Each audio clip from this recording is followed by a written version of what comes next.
2010년 8월에 칠레에서요 광산 붕괴 사고가 있었습니다. 이 일로 지하 700m 아래 광부가 31명, 그 다음에 운전수, 조수를 포함한 총 33명이 700m 땅 속에 매몰되고 말았어요. 그러니까 칠레 하면은 중남미 지역이라 매우 더운 나라잖아요. 그리고 8월, 그러니까 매우 더운 중남미 8월에 좁은 갱도 안에서 그 33명이 무려 2개월 동안 갇혀 있었어요. 2개월, 이틀이 아니고 2주도 아니고 2개월 동안 갇혀 있던 이들은 극심한 공포와 배고픔, 갇힌 사람들 간의 갈등 속에서 힘겨운 시간을 보냈습니다. 그러나 그들은요 모두 33명 모두 구조되어서 기적의 주인공들이 되었습니다. 그러니까 전 세계적으로 감동을 일으킨 이 구조 작업에서 주목할 만한 요인이 있는데, 그것은 바로 뭐냐? 사람들의 기다림이었다는 거예요. 기다림. 광부들은 극한 상황에서도 포기하지 않고 구조를 기다렸어요. 구조대가 보내온 산소와 식량, 식수 등을 골고루 나눌 수 있도록 인내하며 자신의 차례를 기다렸어요. 2개월간의 기다림 끝에 한 사람씩 구조 캡슐을 타고 올라가기 시작해서 꼬박 하루 동안 모두 구출되었다고 합니다. 자칫 이 팀원들 간에, 광부들 간에 내분이 일어나거나 어떤 또 나름대로의 자신들만의 자구책을 모색하다가 그 갱도가 무너질 수도 있었지만, 광부들과 구조대는 서로를 기다렸고 이로 인해서 모두 구출될 수 있었다고 합니다. 오늘 우리에게 주신 본문 말씀은 이사야 30장은 열방에 대한 하나님의 심판을 예언하고 남은 자의 회복을 약속하는 그런 전반부의 결론에 해당합니다. 그러니까 유다는 강대국 아수르가 포위하고 위협하는 그런 국가적 위기 순간을 모면하고자 은밀하게 계획을 짜고 애굽과 당시의 강대국이라고 하는 애굽과 조약을 맺었어요. 그들은 애굽의 병거와 마병을 의지해서 아수르에 대항하려 했습니다. 그러나 그것은 하나님의 뜻이 아니었어요. 애굽의 도움은 실로 헛되고 무익합니다. 하나님보다 인간적인 힘을 의지하는 것은 죄악입니다. 유다가 하나님의 말씀을 무시하고 애굽과 동맹을 맺으니까 하나님도 유다를 깨뜨려 버리겠다고 말씀하세요. 징계 중에 있더라도 유다는 잠잠히 하나님의 구원을 기다리고 소망 가운데 거해야 했습니다. 그러나 그들은 하나님의 구원을 기다리지 못했습니다. 그래서 하나님은 이사야 선지자를 통해서 이스라엘의 남은 자를 구원하신다는 것과 악인에 대한 여호와의 공의로운 심판이 반드시 그리고 속히 임할 것이라고 예언의 말씀을 하십니다. 자, 그렇다면 정의의 하나님을 기다리는 자들은 어떻게 될까? 정의의 하나님을 기다리는 자들은 어떻게 될까? 자, 본문 말씀을 통해서 들려주시는 하나님의 음성을 잘 듣고 순종해서 기다리는 사람에게 주시는 복이 저와 여러분에게도 임할 수 있기를 원합니다. 자, 본문 말씀 18절. 이 본문 말씀 18절은 그러나로 시작하죠. 그러나로 번역된 히브리어는 벨라켄입니다. 벨라켄. 그런데 이 접속사의 본래 뜻은 그러므로입니다. 그러므로. 압달락은 하나님의 말씀을 거역하는 이스라엘 백성의 패역함과 그에 대한 심판을 선언했습니다. 특히 마지막은 그 백성이 원수들의 공격을 받아서 도망다니며 뿔뿔이 흩어질 것을 예언했습니다. 이것은 하나님의 엄중한 심판이었고요, 백성은 심판 앞에서 완전히 무기력하게 되었습니다. 그 백성 스스로 죄에 빠져서 구원할 수 없는 그런 상태가 되었습니다. 그러므로 하나님은 기다리십니다. 기다리시는 목적, 하나님이 기다리시는 목적은 부정사구로 설명되어 있어요. 다시 말해서 너희에게 은혜를 베풀기 위해서 기다리시는 거예요. 여기에 쓰인 히브리어 동사 이 하나는 호의를 베풀다라는 뜻이에요. 호의를 베풀다. 하나님이 호의를 베푸시는 이유는 뭐냐? 그가 정의의 하나님이시기 때문입니다. 하나님의 사랑과 정의는요, 동전의 양면과 같이 함께 갑니다. 하나님은 정의롭고 심판하시되 자신을 기다리는 자에게 대해서는 복을 얻게 하십니다. 그래서 하나님은 18절부터 그러나라고 하고, 앞에서는 심판을 예언하고, 그러나 18절부터 희망과 회복을 말씀하십니다. 하나님은 그분의 말씀을 신뢰하지 않고 애굽을 의지하는 유다를 심판하셔서 한 사람이 꾸짖어도 천 사람이 도망하는 약한 존재가 되게 하시겠다고 말씀했어요. 한 사람이 야이 하면 다 도망가 버리는 거예요. 천 사람이, 한 사람이 그렇게 약해 빠진 거예요. 그러나 하나님은 심판 중에도 자기 백성이 돌아오기를 기다렸어요. 백성을 향한 하나님의 마음은 재앙이 아니라 평안입니다. 하나님이 유다 백성을 기다리시는 이유는 그들에게 은혜와 긍휼을 베푸시기 위해서예요. 하나님이 예루살렘을 회복시키실 때 그 가운데 더 이상 통곡 소리가 들리지 않을 것이라고 말씀하십니다. 백성의 부르짖는 소리를 들으시고 응답하시며 그들에게 은혜를 베푸실 것이라고 말씀하십니다. 또한 하나님은 환난의 떡과 고생의 물로 이스라엘을 징계하시고 낮추셨으나 그들을 연단하고 돌이키신 후에는 그들을 인도하고 지도할 스승을 세우실 것이라고 말씀하세요. 자, 여기서 환난의 떡 하면은 뭐야, 찹쌀떡도 있고 팥떡도 있고 부지개떡도 있는데 이 떡 제목이 뭐라고요? 환난의 떡이라는 거. 환난의 떡. 또 물도 삼다수도 있고 또 스파클도 있고 있는데 이 물은 제목이 뭐야? 고생의 물이. 환난의 떡과 고생의 물, 무슨 말이냐? 환난과 고생이 그들에게 양식과 물처럼 끊이지 않았음을 의미하는 거예요. 우리가 먹고 마시는 거, 이거는 늘 언제나 함께 하는 거잖아요. 날마다 하루에 3번씩. 그만큼 이 환난과 고생이 끊이지 않는다, 그런 것을 의미하는 거예요. 이스라엘이 그렇게 된 것, 환난과 고생이 그냥 양식처럼 끊이지 않게 된 그 이유는 뭐냐?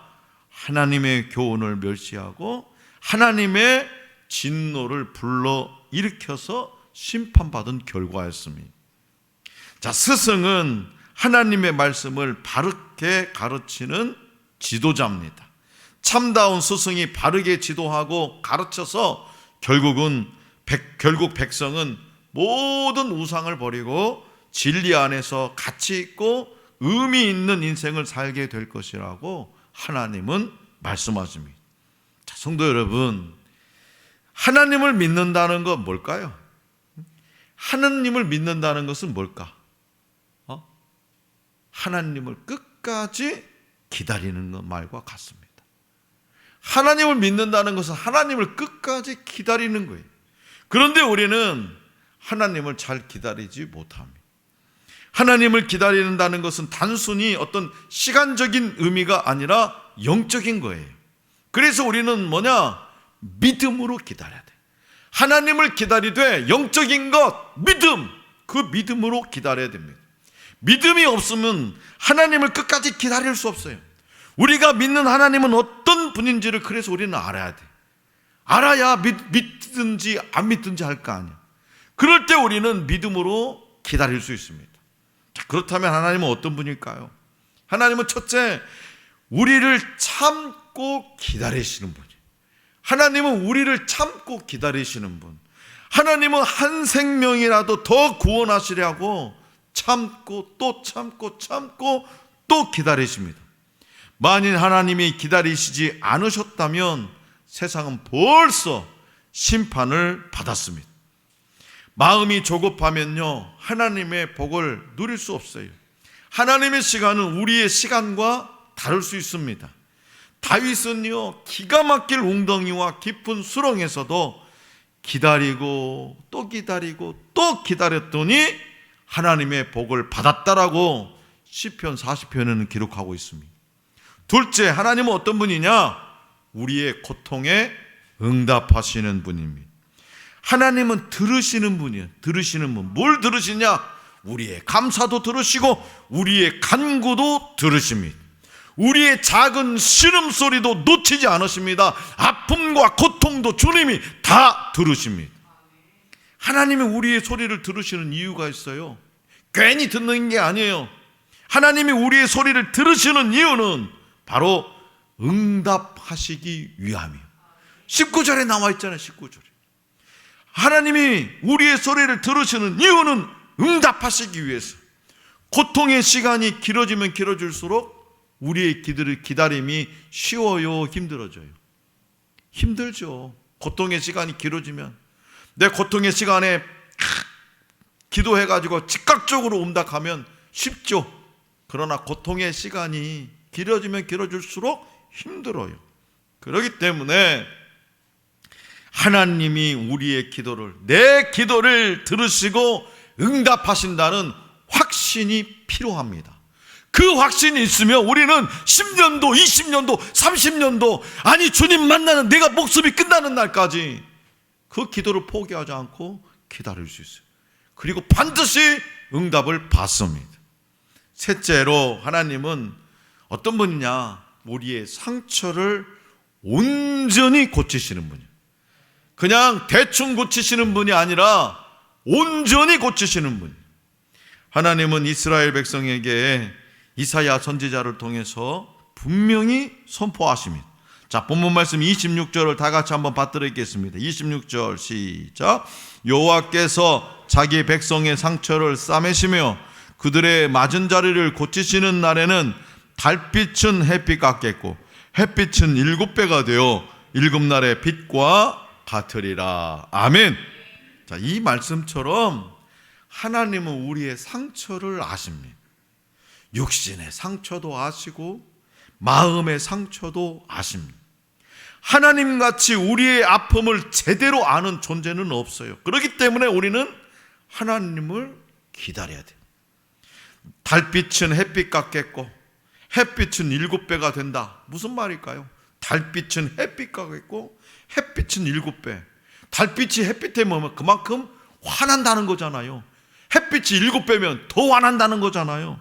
그래서 그날에 불확실한 어둠이 사라지고 완전한 광명의 시대가 올 거라는 거예요.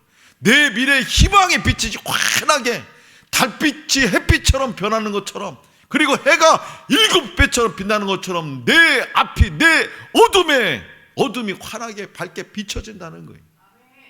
그래서 우리는 어떻게 해요? 하나님을 기다려야 돼요.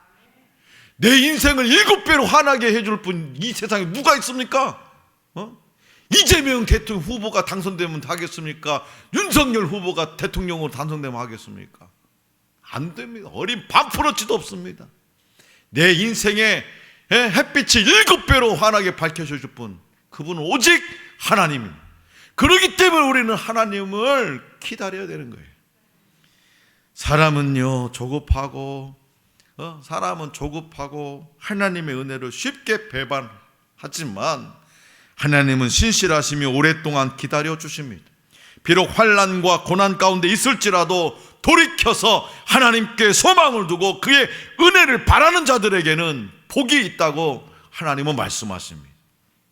자, 본문 말씀 23절부터 25절에서 하나님과의 관계를 회복한 유다 백성에게 하나님은 땅에 비를 내려 곡식이 풍성하고 기름질 것이며 가축이 광활한 목장에서 배불리 먹을 것이며 대적은 멸망하고 고산과 줄령마다 개울과 시냇물이 흐를 것이라고 약속하셨습니다. 자, 비, 고대 농경사회에서 이 비는요 매우 중요하죠. 오늘날 같은 거는 그냥 호수에서 물을 끌어다가 사막 한가운데에도 물을 대는 그런 시대를 살아가고 있지만 그 고대 농경사회에서는요 그냥 하늘이 주셔야 농사가 되는 거예요. 그래서 광야에서 태어나고 자라서 그 농사를 경험해 보지 못한 이 광야 세대는, 출애굽 2세대, 이 광야 세대는요, 비를 주관하시는 분이 여호와 하나님이심을 늘 상기해야 했습니다. 풍요로운 땅 가나안의 주신은 비를 주관한다는 우상 바알이었습니다.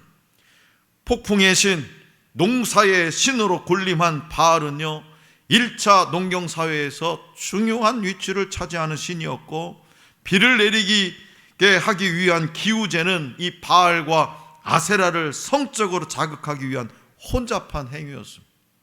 이러한 풍토에서 본문 말씀 23절, 네가 땅에 뿌린 종자에 주께서 비를 주사 땅이 먹을 것을 내며 곡식이 풍성하고 기름지게 하실 것이며 라는 이 예언의 말씀은요, 백성의 마음에 소망을 가져다 주었습니다. 이스라엘 백성을 향한 하나님의 마음은 심판과 멸망이 아니라 회복과 구원입니다. 회복과 구원은 전적으로 하나님의 은혜의 선물입니다. 그래서 우리 주님은 베드로 사도를 통해서 이렇게 말씀하시죠.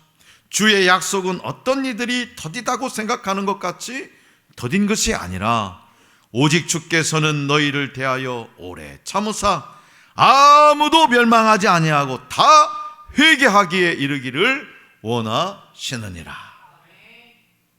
눈에 보이는 어떤 것을 하나님보다 갈망하면요, 우상 숭배입니다. 내 눈에 보이는 그 어떤 것을 하나님보다 갈망하면 우상 숭배입니다. 유다는 보이지 않는 하나님보다 눈에 보이는 애굽의 말과 병거를 더 의지했습니다. 애굽과 손잡으면 나를 괴롭히는 아수르를 능히 이기고도 남음이 있을 것이라고 생각했죠. 하나님은 그런데 그런 유다에게 엄중한 심판을 선고하십니다. 그러나 심판만 말씀하신 것이 아니라 회복될 미래까지도 이야기하십니다. 자기 백성을 향한 하나님의 생각은 재앙이 아니라 평안입니다. 절망 속에서도 소망을 붙들고 잠잠히 기다리는 자들에게 하나님은 회복의 은혜를 약속하십니다. 그리고 바른 길로 인도할 스승을 세우시고 고난의 삶을 갑절로 보상하시며 모든 상처를 싸매실 것이라고 하나님은 또 약속하셨습니다. 정의의 하나님을 기다린 자가 받을 보상은 확실하다고 하나님은 이사야 선지자를 통해서 오늘 저와 여러분에게도 말씀하십니다. 자, 사랑하는 성도 여러분, 기독교는요, 기다림의 종교예요. 우리 기독교는 기다림의 종교. 하나님께서 우리에게 약속하신 약속의 말씀을 믿고 그 말씀이 이루어지기를 바라며 준비하는 것이 기독교인의 모습입니다. 그러나 오늘 우리에게 주신 말씀은 하나님의 약속의 말씀을 신뢰하지 못하고 다른 길을 향해 나아갔던 이스라엘을 향해서 다시 한번 기다림이 무엇인지, 그리고 그 기다림의 끝이 무엇인지를 자상한 아버지의 모습으로 알려주고 있습니다. 우리는 무언가를 내 힘으로 해보기 위해서 이것저것 일들을 만들어 해결해 보려고 합니다. 그래서 40일 작정 기도도 하고 40일 금식 기도도 하고 특별 새벽 기도에도 막 열심히 참석합니다. 다니엘 기도도 하고 금식 3일 금식도 하고. 하지만 그 결과로 내가 원하는 것이 아무것도 돌아오지 않을 때 우리는 시험에 들기도 하고 하나님이 계신가 하는 의심마저도 들기도 합니다. 이런 태도는요, 우리의 기다림에 순수성이 없기 때문이에요. 우리의 생각에는 하나님이 진정 계신다면 즉각적으로 눈에 보이는 결과가 나타나야 하기 때문이죠. 세상적인 논리와 사고가 우리의 신앙에 들어와서 하나님을 내 틀에 맞추려고 하기 때문입니다. 오늘부터 우리는 대림절을 보내고 있습니다. 그리스도의 탄생을 맞이하기에 앞서서 우리를 향하신 하나님의 기다리심을 다시 한번 생각하고 그 기다림 속에 숨어있는 하나님의 뜻을 발견하기를 하나님은 저와 여러분들에게 바라고 계십니다. 세상의 모든 것이 관찰하는 것이 가능하고 증명 가능한 것에 익숙하고 빨리빨리 이루어지는 것이 능사라고 생각되는 이 첨단 과학 문명 시대를 살아가는 우리에게 기다림은 하나님이 들려주시는 강력한 호소이자 명령입니다. 그러므로 심판만 말씀하시지 않고 회복될 미래까지 말씀해 주시는 하나님께 감사할 수 있기를 원합니다. 하나님을 기다리는 자마다 복이 있다는 말씀에 힘입어서 인간적인 방법을 내려놓고 애국과 손잡으려겠다는 것, 그 인간적인 방법을 내려놓고 잠잠히 하나님을 앙망하며 기다리는 우리 모두가 될 수 있기를 간절히 기원합니다.